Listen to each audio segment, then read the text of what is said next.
ফেব্রুয়ারি মাসের শুরুতেই আমরা ফ্যামিলি সকলে মিলে গেছিলাম ঘুরতে।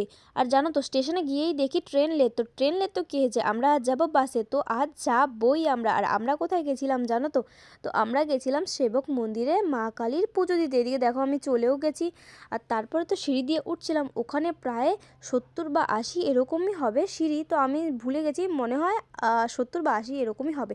আর তারপর দেখো জানো তো, আর ওই মন্দিরা ক্যামেরা একদমই অ্যালাউ নেই। আমি 2-3 বার ক্যামেরা করতে গিয়ে বকাও খেয়েছি। যাই হোক গাইস, তোমাদের জন্য তো এতটুকু করাই যায়, তাই না বলো? তো এবার দেখো আমি মন্দিরে উঠে লাইনও দিয়ে দিয়েছি মা কালীর পুজো করার জন্য।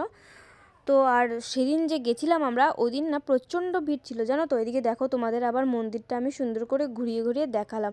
আর আমি সেবক মন্দিরে ফার্স্ট টাইম পুজো দিয়েছি ওই মন্দিরটাতে।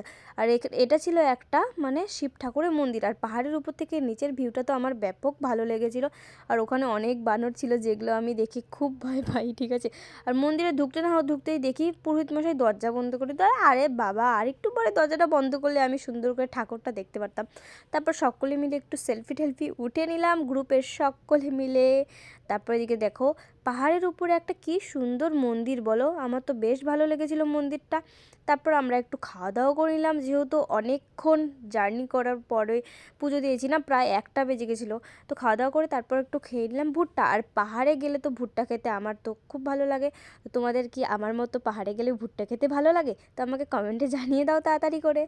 তারপরে গাইস আর কি বলো তো, খাওয়া দাওয়া করে সবশেষে একটু সেলফি ফটো এগুলো উঠাটি করার জন্য চলে গেছি পাহাড়ের উপরে। তো তারপরে আমার একমাত্র স্বামীর সাথে রিল বানাচ্ছিলাম, ফটো উঠছিলাম, অনেক কিছু করে নিলাম। তারপরে যে চলো তোমাদের এবার দেখাই সেবকের ব্রিজটা। তো ব্রিজটা আমার খুব ভালো লেগেছিলো। আর ওখানে গিয়ে তো আমি প্রায় 1000টার মতো ফটো উঠে আমার পুরো গ্যালারি ভর্তি করে দিয়েছি গাইস। তারপর সবশেষে বিকেলবেলা খেয়ে নিলাম গরম গরম কফি। তো কফিটা ভীষণই ভালো বানিয়েছিল। তারপর আর কি দুঃখ সহকারে চলে গেছিলাম সেবক স্টেশনে। তো ট্রেনে আমি বসেও গেছি। আর ট্রেনে বসে খেয়ে নিলাম ঝালমুড়ি। তো ট্রেনের ঝালমুড়ি তো আমার খুবই ভালো লাগে।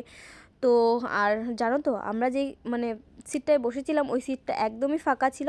তাই আমরা অনেক মজা করতে পেরেছি। আর দিনটা আমার পুরো ভালোই কেটেছিল বলতে গেলে। আমি তো এদিকে নিউ কুচবিহার স্টেশনে নেমেও গেছি। তো আজকের মতো এতটুকু, টাটা গাইস, লাভ ইউ।